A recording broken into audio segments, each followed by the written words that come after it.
반갑습니다. 우리 친구들 기초 용어 특강의 수학편을 함께하고 있는 지연쌤이에요. 자, 이번 시간에도 약간 재미있는 용어를 가지고 왔습니다. 여러분, 차순이라고 하는 거 들어본 적이 있죠? 차순. 어떤 선생님이 차순에 대해서 설명을 안 했는데, 야, 이거 차순으로 정리해야지 라고 이야기를 하면 화가 부르르 납니다. 아니, 모르는데? 차순이 뭐예요? 이런 생각 들고 물어보고 싶은데 물어보면 너 그것도 몰라 라고 할까 봐 걱정하는 친구들 있죠? 걱정하지 말아요. 오늘 쯔연쌤이 정리해 주도록 하겠습니다. 자, 오늘 만나는 용어는요. 내림 차순, 오름 차순인데요. 자, 어떤 뜻을 갖고 있는지 정리를 해보도록 하겠습니다. 자, 이렇게 내림 차순과 오름 차순이라고 한 용어에 공통으로 들어가 있는 말이 바로 차순이고 이게 용어죠. 그렇다면 용어 차순부터 한번 볼까요? 자, 차순은요. 한자로 쓸 때에는 버금, 차, 순할, 순 이렇게 써요. 그래서 한자 풀이로는 차수를 기준으로 하여 차례대로 배열하는 일이다 라고 합니다. 자, 수학 용어로 정리를 해보면요. 차순 단독으로는 쓰이지 않고 오름 차순, 내림 차순 등 차순 앞에 기준을 붙여서 쓴다라고 정리할 수가 있습니다. 자, 그러면 여기에서 잠깐 차순이라고 하는 것을 알기 위해서는 차수를 알아야 돼요. 자, 차수를 조금만 정리해 볼게요. 차수라는 건 항의 차수라고 이야기를 할 때에는 항에서 특정한 문자가 곱해진 개수를 뜻합니다. 그러니까 x제곱이라고 한다면 이 항의 차수는 2가 되는 거예요. 왜? 문자가 2번 곱해졌다라는 것을 보여주고 있으니까요. 알겠죠? 자, 이제 다항식의 차수라고 하는 건 특정한 문자에 대한 각 항의 차수 중에서 가장 높은 것을 뜻합니다. 예를 들어 x제곱 마이너스 3x 플러스 1 항이 3개인 이런 다항식이 있을 때 x제곱의 항은 차수가 2, 마이너스 3x의 차수는 1, 상수항의 차수는 0이에요. 여기에서 가장 높은 차수는 2잖아요? 그래서 이 다항식의 차수는 2가 되는 겁니다. 아, 문자가 곱해진 횟수를 뜻하는구나 라는 것이 공통적으로 여기 차수에서 확인해 볼 수 있는 내용이고 다항식의 차수는 여러 개의 항이 있으니까 그 중에서 가장 높은 차수를 읽으면 되는구나 라는 거죠. 자, 그래서 이제 우리가 다항식의 덧셈과 뺄셈을 하다 보면 괄호를 푼다, 동료항끼리 모아서 계산한다 까지 딱 오고 나서 차수가 높은 항부터 낮은 항의 순서로 정리한다라고 할 수 있는데요. 높은 항에서부터 낮은 항에 대해서 정리를 하는 거, 이것을 우리는 내림 차순이라고 해요. 내려오잖아, 숫자가 이렇게. 자, 그러면 내림 차순에 대해서 한번 정리해 볼까요? 여러분, 여기 지금 3명의 사람이 어떻게 서 있어요? 키가 큰 사람부터 서 있죠.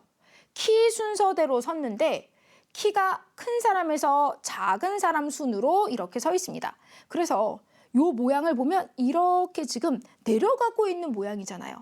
그래서 내림 차순이다 라고 이야기를 할 수 있다라는 뜻이에요.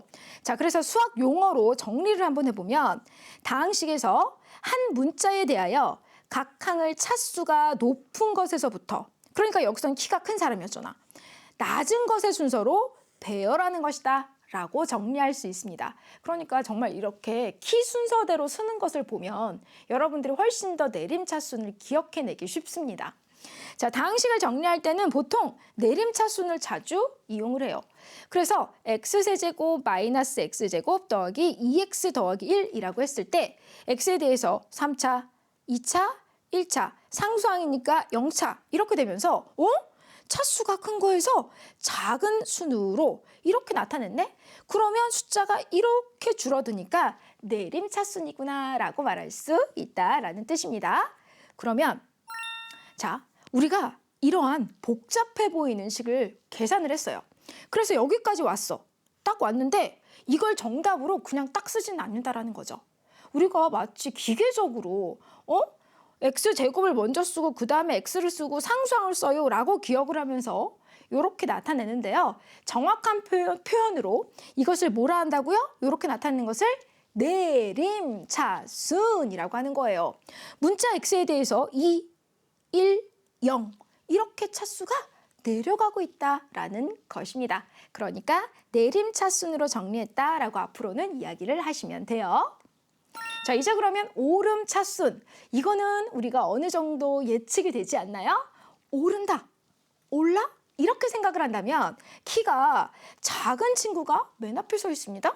그리고 그 다음에 중간 정도의 키, 그 다음에 가장 큰 친구가 여기 있습니다. 아, 맞구나. 오름차순은 이렇게 작은 키에서 큰 순으로 쓰는구나 라는 겁니다. 자, 오름차순을 수학 용어로 정리해 볼게요. 다항식에서 한 문자에 대하여 각 항을 차수가 낮은 것부터 높은 것의 순서로 배열하는 것이다. 키가 작은 사람에서 큰 순으로 이렇게 서는 것과 같구나라고 기억해 두세요. 1. 마이너스 5x 플러스 x제곱 마이너스 3x세제곱. 여러분 어때요? 상수항은 0차. 자, 이것은 x에 관한 1차, 얘는 x에 관한 2차, 얘는 x에 대한 3차. 오! 정말로 어때요? 숫자가 점점점 커지고 있죠? 그러니까 오름차순 정리다라고 말할 수 있습니다.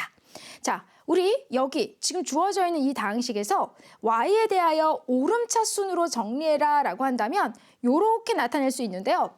자, y라고 하는 문자가 정해지면 x는 그냥 문자라고 보지 않습니다. 그래서 그냥 x를 상수 취급을 하는 거예요.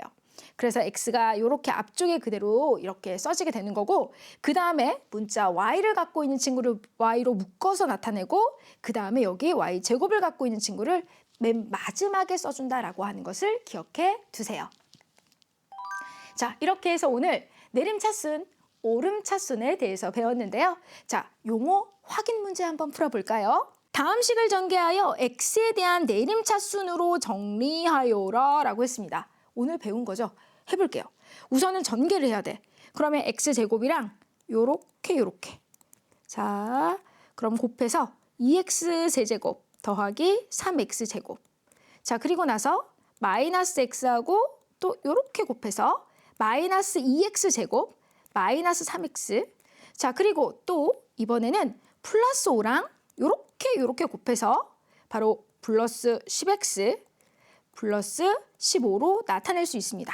자, 이제 2x세제곱은 혼자니까 그대로 써주고, 우리 요렇게 계산이 가능하니까 플러스 x제곱. 자, 그리고 나서 또 요렇게 계산이 되니까 플러스 7x. 그리고 뒤에 상수항까지 딱 써주면 x에 관한 내림차순으로 정리했다라고 할 수가 있겠죠? 자, 이제 또 이 문제를 풀어볼게요. 자, x세제곱과 요렇게 곱해서 1 빼기 x를 각각 x세제곱과 곱해줍니다. 그러면 x세제곱 마이너스 x 4제곱이 되죠? 자, 이제 플러스 2를 이렇게 곱해주면 플러스 2 마이너스 2x. 자, 이제 마이너스 3x와 요렇게 곱해주면 마이너스 3x 플러스 3x 제곱이 됩니다. 자, 이제 내림차순으로 정리할게요.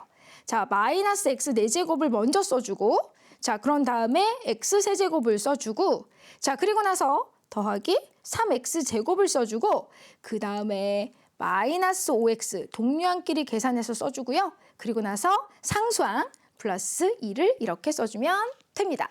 x에 대해서 내림차순으로 정리를 했어요. 자, 이렇게 문제까지 풀어보았습니다. 한 번 더 용어 정리를 한번 해볼까요? 자, 차수를 기준으로 하여 차례대로 배열하는 일, 이것을 우리는 차순이라고 하죠. 다항식에서 한 문자에 대하여 각 항을 차수가 높은 것부터 낮은 것의 순서로 배열하는 것은 내림차순. 자, 내림차순. 자, 이제 다항식에서 한 문자에 대하여 각 항을 차수가 낮은 것부터 높은 것의 순서로 배열하는 것은 맞아요. 오름차순이라고 할 수 있습니다. 자, 이렇게 해서 용어 정리를 해보았습니다.